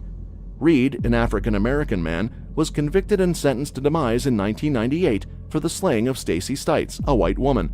However, over the years, substantial evidence has emerged that challenges Reed's guilt and points towards his potential innocence. The case has sparked public outrage, highlighting systemic flaws within the criminal justice system and generating important conversations about racial disparities and wrongful convictions. One of the key aspects of the Rodney Reed case is the spotlight it has placed on racial bias within the criminal justice system. The case brought attention to the disproportionate rates at which people of color are arrested, convicted, and sentenced to demise. Reed's trial and subsequent appeals showcased a number of irregularities, including the exclusion of potential black jurors, which raised concerns about a biased process. This has fueled broader conversations about the need for reforms to address racial disparities within the criminal justice system and to ensure fair and equitable treatment for all individuals, regardless of their race or ethnicity. The case has also shed light on the issue of wrongful convictions. Reed's case has been plagued with inconsistencies and new evidence that casts doubt on his guilt. This has raised awareness about the possibility of innocent individuals being sentenced to demise or spending years in prison for crimes they did not commit. The public scrutiny surrounding Reed's case has led to a broader examination of the flaws within the criminal justice system, such as inadequate legal representation, the use of unreliable witness testimony, and the impact of systemic biases. This has prompted calls for increased safeguards to prevent wrongful convictions and to ensure that cases are thoroughly and fairly investigated before any irreversible punishment is imposed. And I'm like, okay, now what's the stay about? What are the courts are going to look for? The courts would disregard certain things, but then here it is. My understanding is that they're looking at. Would you agree? Well, you produced one case, and he pled guilty to that particular case. Got exactly what they want. They got to cap the murder out of the deal, and that's what they wanted. Glad that justice was served and that the system really does work. You got to get magistrated and all this stuff here. The judge is not going to be here until tomorrow. Well, I said, let me see my copy of the warrant. He goes, hey, there's just enough time to fabricate a warrant, and I'm looking, it's not going to be here until tomorrow. Well, I said, well, told my mom, I'll see you tomorrow.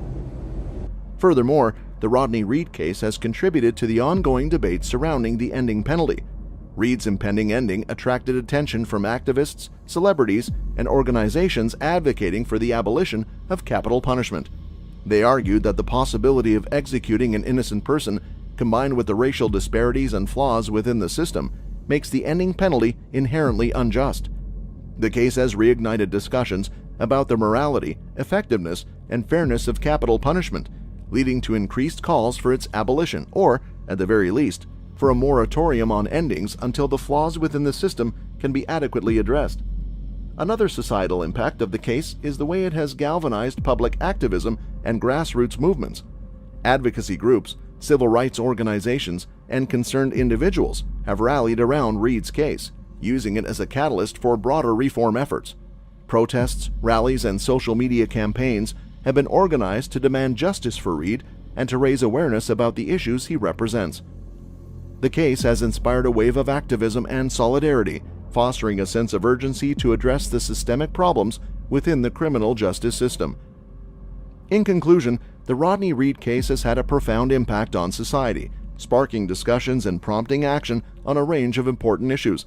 It has highlighted racial bias, the potential for wrongful convictions, flaws within the criminal justice system, and the ongoing debate surrounding the ending penalty. The case has served as a catalyst for broader conversations about justice, equality, and the need for reforms to ensure a fair and equitable criminal justice system.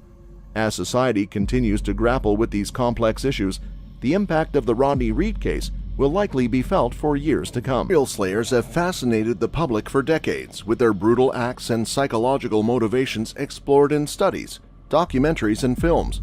The final statements made by these criminals before facing justice provide a rare glimpse into their thoughts, motives, and disturbed world. Early life. Tommy Lynn Sells, one of a mother's 5 children, was born in Oakland, California on June 28, 1964. He was named after his grandfather. Joe Lovins, who was believed to be Sells' biological father, passed away when the boy was just 11 years old. Meningitis struck both Sells and his twin sister Tammy Jean when they were 18 months old. Unfortunately, Tammy Jean did not survive the illness and passed away as a result of it. Almost immediately after that, Sells was sent to live with his Aunt Bonnie Walpole in Holcomb, Missouri. When he was 5 years old, his mother found that Walpole wanted to adopt him, and she made the decision to give him back to his mother. At the age of 7, Sells began drinking alcohol on a regular basis, which he obtained from the supply stockpile kept by his maternal grandpa. Within a year, he was hanging out with Willis Clark, an adult who Sells said began attacking him. Sells did not directly state when the attacks began. Death row for a single murder, but by his own admission, he killed so many people over the years he lost count. And what makes a psychopath tick? And as part of tomorrow night's Nightline primetime series, Secrets of Your Mind, will have you killed? Lord, I don't know. It's up there. 50. When I look at you, I look at hate. When you look at me, you know what hate is. Psychopaths are individuals who lack conscience, they lack remorse.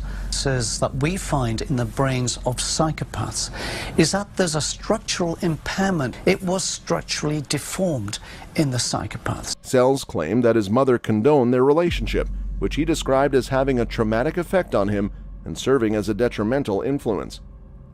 Sells asserted that in the future he would draw inspiration and motivation from the events that had occurred.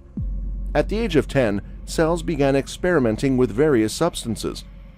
3 years later, he entered his grandmother's bed nude while she was sleeping, leading to him being banned from the house. Almost immediately after that, his mother and his siblings left town, leaving him to fend for himself. A few days later, he went through a rage and attacked a woman who was still alive after she was shot by him. In 1978, when Sells was only 14 years old, he began a life of nomadic wandering for good. When Sells went to see his relatives in Little Rock, Arkansas, in May of 1981, his mother kicked him out of the house for making an inappropriate advance towards her while she was showering. Following that, he did not seek therapy for his mental health. His drinking got worse, and eventually in 1982, he was arrested for being in a public place while intoxicated. Criminal history and psychology. Sells, who was without a permanent residence from 1978 to 1999, traveled throughout the United States by hitchhiking and using trains while committing a variety of crimes. He was a barber by trade and also did hard labor for a few very brief stints here and there. He abused both alcohol and drugs to an unhealthy degree and spent a significant amount of time behind bars as a result. In 1990, Sells committed the theft of a truck in the state of Wyoming, for which he was sentenced to 16 months in prison.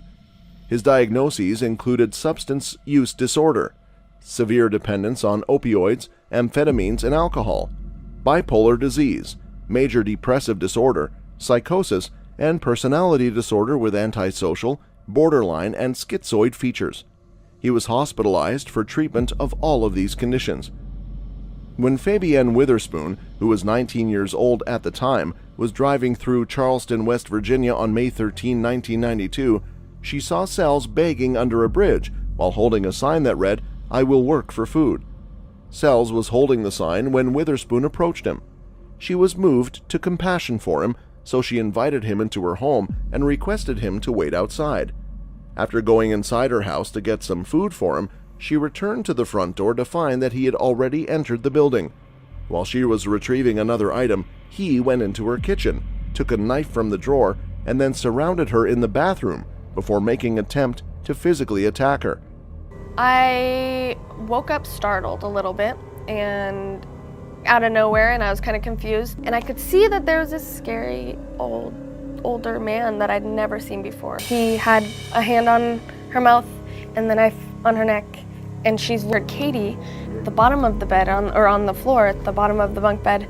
She was like gasping for air, about to shut off the light, and he looked one last time, and he noticed that I was there. The woman fought back, hitting him in the head repeatedly with a ceramic duck, and getting control of his knife and stabbing him, nicking his kidney and liver. In addition, his testicle was sliced. Sells struck her with a piano stool as a means of retaliation after she had insulted him. Sells made an attempt to run, but the severity of his injuries required him to be taken to the intensive care unit and then arrested by the police. Witherspoon herself was left with significant wounds, including a head wound and a lacerated hand that needed to be operated on. After this attack, Sells agreed to a plea deal for the counts of malicious wounding, and as a result, he was given a term of 5 years in prison. During this time, he served in the military and married Nora Price, after which he was diagnosed with bipolar disorder. After being released from prison in 1997, he and his wife moved to Tennessee shortly thereafter. Later on in that year, he ended his relationship with her and moved on with his trip throughout the country. History of slayings. Police suspect that Sells slayed at least 22 people, with retired Texas Ranger John Allen confirming 22. Sells claimed to have committed his first slaying at age 15 in Mississippi, after breaking into a house and slaying a man performing fellatio on a boy. This confession has not been confirmed, and in 1980, Sells claimed to have slayed a man with an ice pick near a Chinese restaurant in Los Angeles. Sells has been linked or confessed to multiple crimes, including John Cade's demise in 1979 in Mississippi and Melissa DeBoer's mother's slaying in 1982 in St. Louis, Missouri. DeBoer believed Sells, not Lincoln, was responsible for the slaying, and in 2018, Missouri Governor Eric Greitens commuted Lincoln's sentence to time served, releasing him from prison. In the 1980s, serial slayer Michael Sells was involved in several slayings and attempted self-hurts. He was found guilty of multiple slayings, including Tiffany Gill, Colleen Gill, and Suzanne Corse. In 1983, Tiffany and Colleen Gill were discovered at their house on Washington Terrace in the West End neighborhood, both battered to demise with a blunt weapon. A man matching Sells' description was seen leaving the crime scene. In 1985, 21-year-old Sells worked at a Forsyth carnival where he met 28-year-old Ina Court and her 4-year-old son Rory Court. Sells was physical with her, fell asleep, and awoke to find her stealing from his backpack. He proceeded to beat Court to end her with her son's baseball bat. He then slayed her son because the child was a potential witness. The bludgeoned bodies were found 3 days later, by which time Sells had left town. In 1987, Stephanie Kelly Stroh, 21, disappeared after leaving a Lockport nightclub alone. She was last seen at the Four-Way Cafe and Truck Stop in Wells, Nevada. Sells confessed to Stroh's slaying, taking LSD together, strangling her in lovelock, covering her body in concrete, and dumped it in a hot spring. Her body was never found. In 1988, Kent Allen Loughton, 51, was knifed and buried in a shallow grave near a homeless camp. Sells claimed he slayed Loughton because he refused to pay for drugs. His body was found 2 days later. In 1997, 10-year-old Joel Kirkpatrick was knifed to demise in his bedroom while he was sleeping at night. His mother, Julie Ray Harper, ran to her son's bedroom, encountered an intruder wearing a ski mask, and then fought off the intruder before fleeing. The slaying weapon, a steak knife from Rhea's kitchen, had been left on the floor outside Joel's bedroom. She was convicted of Joel's slaying but was eventually exonerated. In 1997, 13-year-old Stephanie Mahaney was found in a farm pond west of Springfield, Missouri. According to Sells, he pulled her from her bed at night, drove her to a field, injected her with cocaine, physically attacked her, and strangled her to demise. In 1999, 9-year-old Mary Beatrice Perez was kidnapped from a market festival, driven to a stockyard, physically attacked and strangled to demise with her t-shirt. Her body was found in a creek 10 days later. Sells was arrested in the area around that time for an unrelated charge. In 1999, Bobby Lynn Wofford, 14, was picked up from a Love's convenience store by Sells. He drove her to a secluded area, orally physically attacked her, knifed her repeatedly with a hatchet, and shot her in the head with a large caliber revolver when she tried to escape. He dumped her body off the side of the road and kept 2 of her earrings. Arrests and confessions. Before slitting the throat of 10-year-old Crystal Searles on December 31, 1999, Sells physically attacked, knifed, and slayed 13-year-old Kayleen Katie Harris in the Guajira Bay community west of Del Rio, Texas. Crystal made it a quarter mile to their house with a cut trachea and obtained aid from the neighbors. After being recognized from a sketch created using the victim's description, Sells was captured. Over time, police began to think that he was working the system by confessing to slayings that he had not actually committed. Some get killed, yes. Now, why would that happen? Open the window all the way up, well, about like this. And I climbed in. We talked about the time like Britney Spears and NSYNC, and out of nowhere, and I was kind of confused to a loud noise. And she like jumped back, and then I cut her like this right here. And she fell to the ground. And she fell down right here. I heard Katie, at the bottom of the bed, just shut the door, came right back towards me with the knife. What did you see in his eyes? To be honest, he seemed blank. I mean, it was just, after what I had seen him do, he had no emotion in his eyes. Sells admitted to several crimes and alleged slayings, none of which could ever be verified. Sells claimed that he and an accomplice kidnapped a woman in Little Rock, Arkansas in 1982, tortured and slayed the victim, then dumped her body in a quarry. Due to lack of funds, law enforcement decided against exploring the deep quarry lake Sells took them to. Sells stated that he got a call from a prostitute whose car had broken down in 1986 while he was working for Atlas Towing in St. Louis. He suggested being physical instead of paying for the towing when he got to the car. Sells claimed that after she declined, he shot her and dumped her body in a river. Sells also revealed that he met a woman and her son in Salt Lake City, Utah, and went on a camping trip with them in 1988. In Gooding County, Idaho, Sells claimed to have slayed her and her son before dumping both of their bodies in the Snake River. Sells once admitted to police that he had slain a black man and thrown his body in a Chicago skip. He mentioned the precise street intersection where this purportedly happened, but no body was ever found. Additionally, Sells said that on January 27, 1989, after a botched drug sale in Truckee, California, he slayed a 20-year-old woman whom he had initially mistaken for a man. In the vicinity at the time an unidentified female body was discovered, it was known that Sells was there thanks to a report of an unconnected event. Additionally, Sells once alleged that he slayed 2 unnamed female hitchhikers in Roseburg, Oregon in May 1989. Finally, Sells brought up a number of other victims, including several gay guys at other rest sites along the interstate in Pennsylvania, whom he claimed to have slain and thrown in the Florida swamps while he worked there.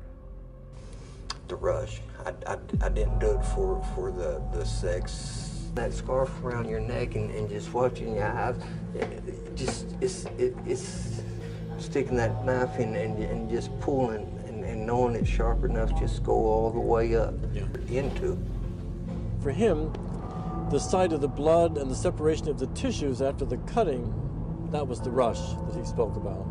And like heroin or cocaine, you need to have that every so often. As people, as you could from getting it did not matter. Blood is blood.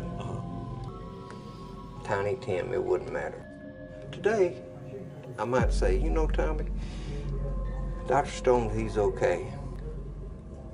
You understand? I do. That's why there's this glass.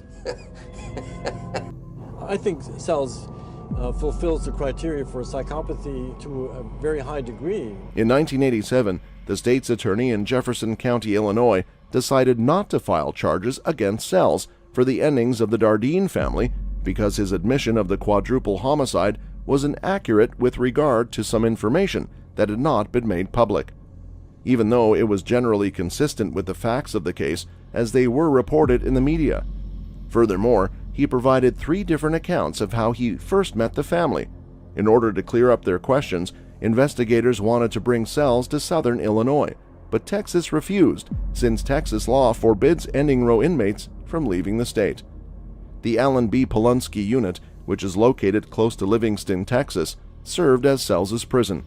He was taken into custody by the Texas Department of Criminal Justice on November 8, 2000. In 2004, Sells admitted that on October 13, 1997, he had broken into a house, taken a knife from the kitchen's butcher block, slayed a young kid, and fought with a lady. These particulars supported Julie Ray Harper's testimony, who had been acquitted in 2006 after initially being found guilty of slaying her son. Mind of a psychopath. Tommy Lynn Sells, once an innocent young boy growing up in St. Louis, claimed that at the age of 14 he developed an addiction to slaying. His chilling final statement reflects the dark and disturbed mind that would eventually lead him to become a ruthless slayer. He brazenly asked, "How many people have you slayed, Lord?"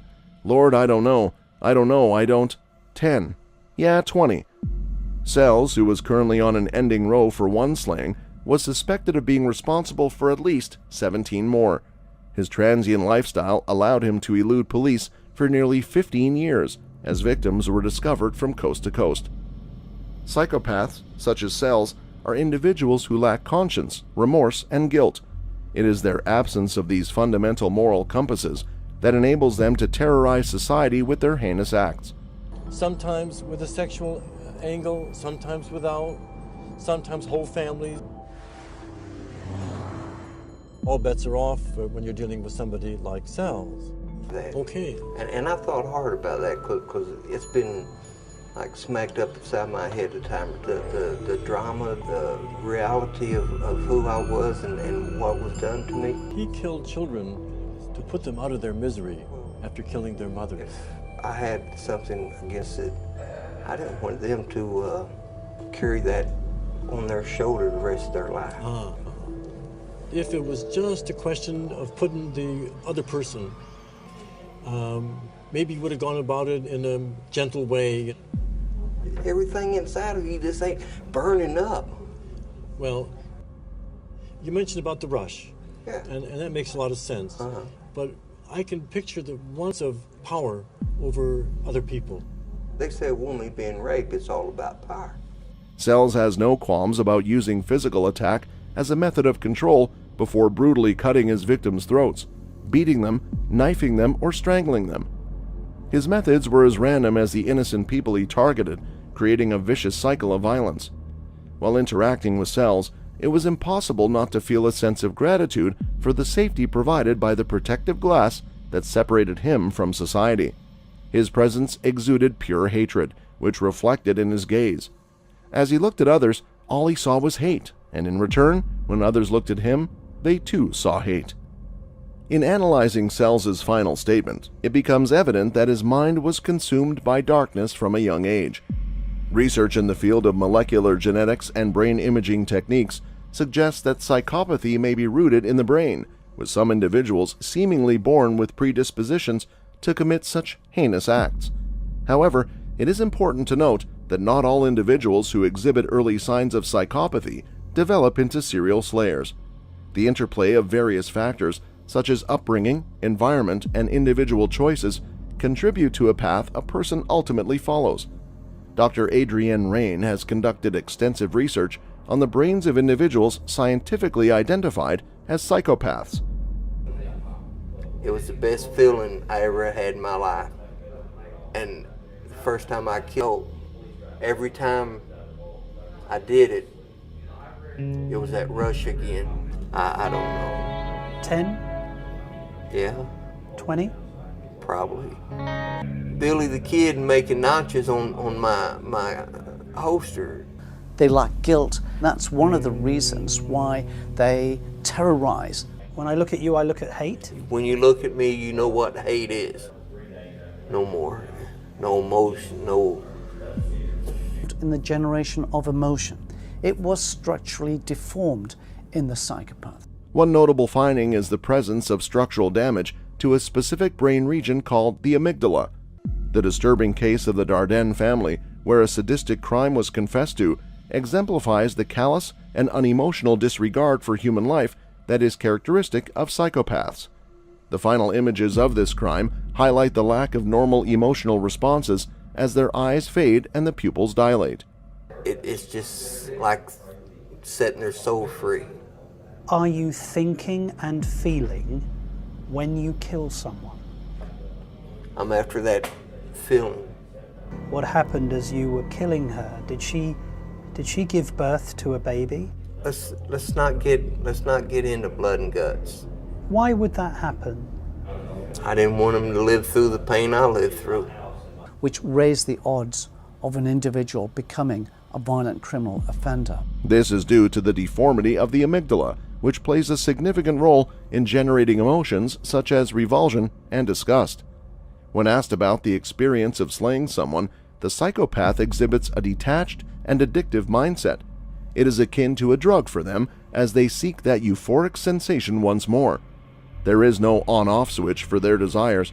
They are driven by the pursuit of that sensation, even during the act of beating someone to demise. As for the specific case mentioned, a 30-year-old pregnant woman, Eileen Dardenne, was brutally slayed at home, along with her 3-year-old child. The disturbing inquiry into the details of the slaying prompts a response of pushing the boundaries, but it is wise to refrain from delving into the blood and gore. It is known that Eileen Dardenne went into spontaneous labor during the attack, giving birth to a daughter who investigators believe was alive at the time. Tragically, the newborn baby was also beaten to demise.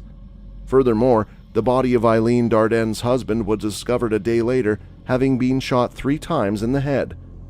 In summary, Tommy Lynn Sells' homicidal spree left a lasting impact on Crystal's life and the lives of the other officers involved. The investigation into Sells' actions and the consequences of his actions is crucial in understanding the complex dynamics of psychopaths and their behavior. In conclusion, the examination of psychopaths' brains has revealed structural abnormalities, particularly in the amygdala, which contributes to their lack of empathy and emotional response. The horrific crime committed against the Dardenne family serves as a chilling example of the depths to which psychopaths can sink, displaying a complete disregard for human life. It is essential to approach such discussions with sensitivity, recognizing the pain and tragedy inflicted upon the victims and their loved ones. Tommy Lynn Sells, Intentional Thoughts. There is a scale that can evaluate evil deeds, ranging from slayings committed on impulse to those committed by serial slayers, taking into consideration acts of cruelty, torture, and brutality. The field of forensics now possesses a technology that can determine who is the evilest. Tommy Lynn Sells was a unique serial slayer because he chose his victims without discrimination. He slayed men, women, and children, sometimes with a physical motive, sometimes without families, sometimes the mother and child, and he did so with complete impunity. And that includes about everything. I mean, my God, I had, because I got bad things about the prison show, I got bad things to say about Execution Watch. We ran every word of it. You ain't gonna do this until after they kill me, right? No, I'm gonna do it while they're killing you. While they're killing me. I understand that. I hope you get a stay, and I hope something happens in your case. I do a show, and I'm going to broadcast your voice while you're literally, okay? In the meantime, if anybody wants to get their hand on this thing, put my ass in jail. I ain't afraid to go to jail. Been there, have friends there. I do well in jail. Sells is believed to have slayed as many as 70 people while traveling throughout the U.S. Tommy Lynn Sells maintains that he put his children out of their suffering by taking their lives after he had already taken their mother's life. He feels that the high he gets after slaying his female victims is a sense of power over other people, but he admits that it is sometimes more about intimacy than anything else. Because Sells put some of his victims through torture before slaying them, he places Sells in the most severe category, which is number 22 on his list. There is a terrorist component to the atrocities committed by Sells, some of which go above and beyond what you see in the crimes committed by a lot of other serial slayers. The sense of exhilaration, high-spiritedness, and delight that Sells refers to when he talks about the rush is a form of satisfaction that is nearly orgastic in nature. After the cutting, the sensation of seeing the blood and the parting of the tissues gave him an enormous feeling of satisfaction and happiness. This feeling lasted till the next time he cut anything. This high is comparable to that of heroin or cocaine, and the person who is being focused on is not the reason for it. Sells satisfies the requirements for psychopathy to an extremely high degree. This is especially true when one takes into account the essential characteristics of a psychopath's personality, which center on callousness, an absence of remorse, a lack of sympathy or empathy, and an inability to accept responsibility for his acts. Callousness, an absence of remorse, a lack of compassion or empathy, and an inability to take responsibility for one's acts are some of the fundamental personality qualities associated with the idea of psychopathy. Story of the survived woman. Fabienne Witherspoon, a 19-year-old woman from Charleston, West Virginia, was attacked by Tommy Lynn Sells, a notorious serial slayer who has confessed to slaying at least 50 people during his life-taking spree spanning 3 decades. Witherspoon was only one of 2 known survivors of the attack, and she felt sympathy towards him when she saw him under a bridge with a sign asking for food and showing her a photo of his wife and children. She decided to give him food and clothes from her friend's apartment while she gathered food items from the pantry. Sells had come into the house and gotten a knife, locked the door, and came up behind her. They were alone in the apartment, and she said he told her to do what he said and he wouldn't hurt her. At first, Witherspoon complied, but then panicked and looked out through the shower. She managed to fend off her attacker, wounding him in the process. Witherspoon said Sells told her he was going to physically attack her, and that's when she decided she was going to fight back. She grabbed a ceramic duck on the back of the toilet and started repeatedly hitting him over the head with the duck. In this struggle, Witherspoon managed to get the knife away from Sells and knifed him repeatedly. An injured Sells grabbed a piano stool and hit Witherspoon with force on her head. After this attack, Sells took a plea deal on malicious wounding charges and served 5 years in prison.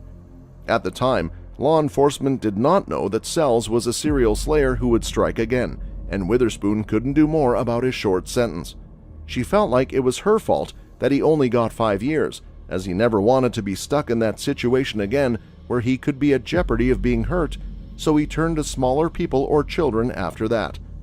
On October 13, 1997, just 4 months after his release from prison, 10-year-old Joel Kirkpatrick was slayed in his bedroom in Lawrenceville, Illinois, in the middle of the night. The boy's mother, Julie Ray, said screams woke her up and ran to her son's bedroom and encountered an intruder with a ski mask on. She struggled with the intruder all the way to the backyard, where he backhanded her and walked off into the night. The slaying weapon, a steak knife pulled from Ray's kitchen, was left on the floor outside of Joel's bedroom. Investigators couldn't find signs of the struggle Ray described at the crime scene. Investigators working the case found nothing had been stolen, the house was neat, and there were no signs of forced entry. Ray, who has always maintained her innocence, was the primary suspect for years. She was indicted on first-degree slaying charges in 2000. The prosecution presented a largely circumstantial case focusing on Ray's ex-husband's testimony, pinning Ray's motive on a bitter custody battle and the fact that Ray had Joel's blood transferred to her clothes that night. Ray's defense claimed Joel's blood transferred to her clothes during her struggle with the intruder. During Ray's trial, her public defender advised her not to testify, but she argued with him about it and was told not to testify. Just a burnout drug addict trying to make his way. I was out there in the wind. Okay, see that Oh, it's opened my eyes to a whole different life that I never knew about. I know I would, because the hate left me. All the stuff that was going on, I wasn't masking it no more. It just drowning out the pain of that's part of the record that abandoned. Yes. Were you running away or just got left on the road? Just got left out there, and I just kept defending for myself and a poster boy for the death sentence.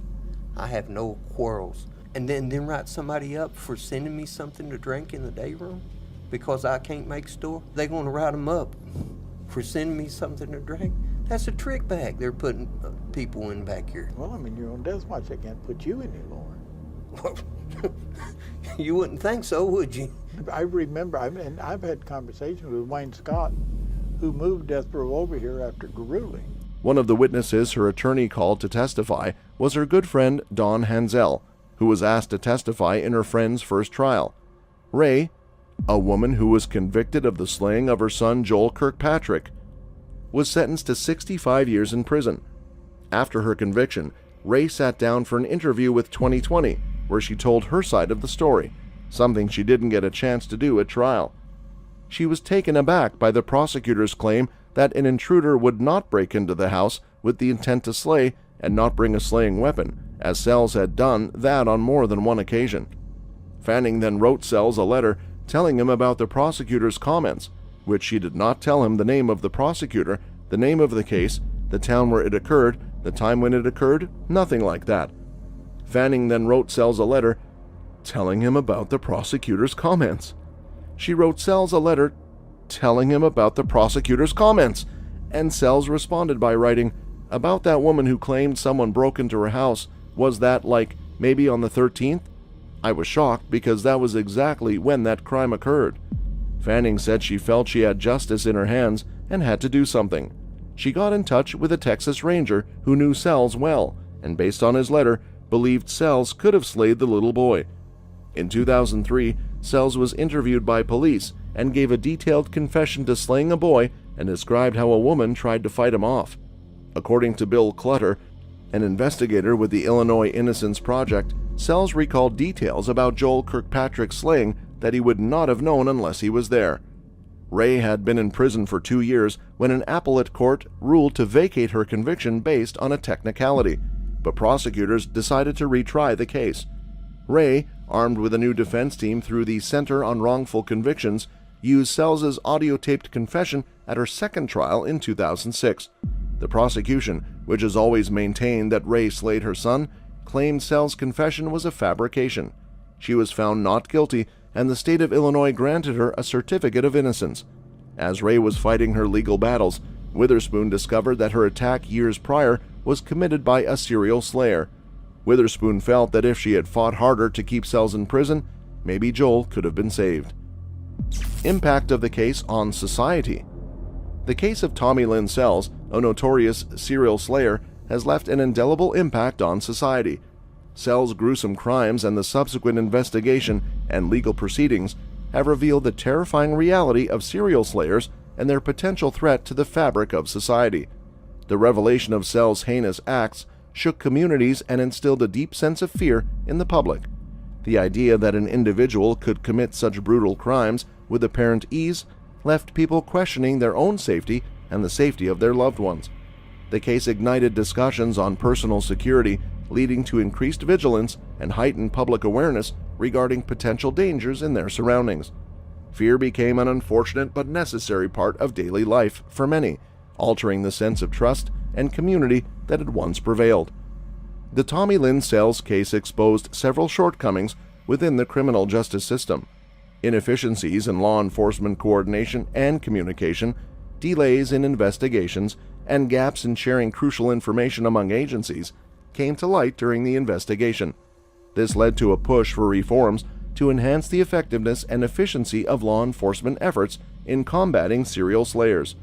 Improved training, resources, and interagency cooperation became focal points in addressing the systemic failures revealed by Sells' case, aiming to prevent similar tragedies in the future. The investigation and analysis of the Tommy Lynn Sells case provided valuable insights into the realm of criminal profiling and forensic science. As law enforcement agencies worked tirelessly to understand the motives and patterns of Sells' crimes, they sought the assistance of behavioral analysts and forensic experts.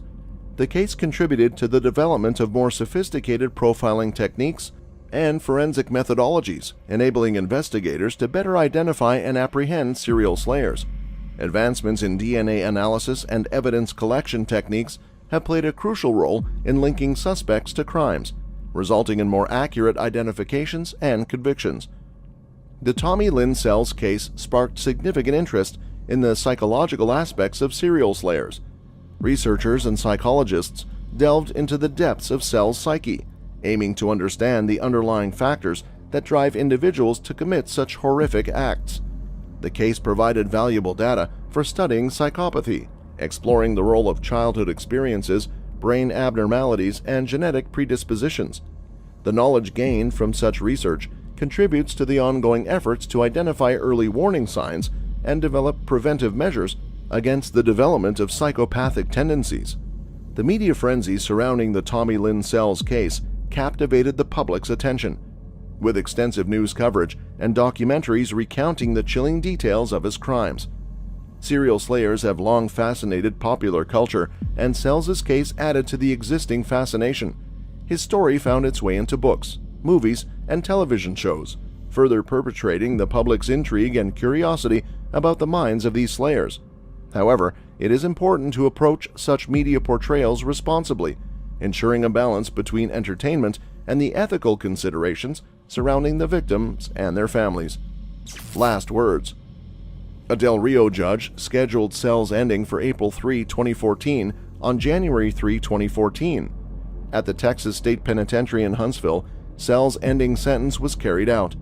When asked whether he would like to make a closing statement, Sells responded, "No." I was going to say, come on now, Ray. I'm 73. Yeah.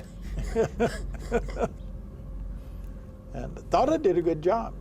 Excuse from watching Prison Show? Well, the We'll do that. execution watch. The Okay, execution tell me about it. What's on the record, what we go by.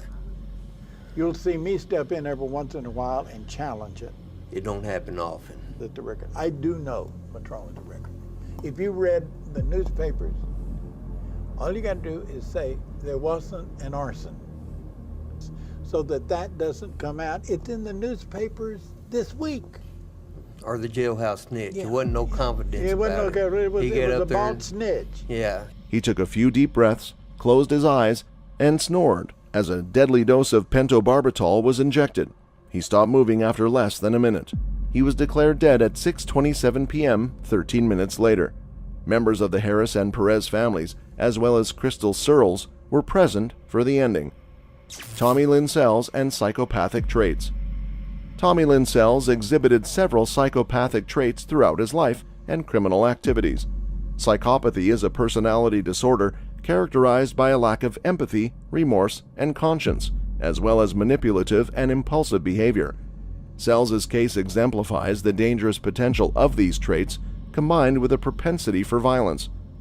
Now, my first question to you. Yeah. If I've heard you say over and over times, you know yourself that record would be wrong. Because I thought we was going. Okay.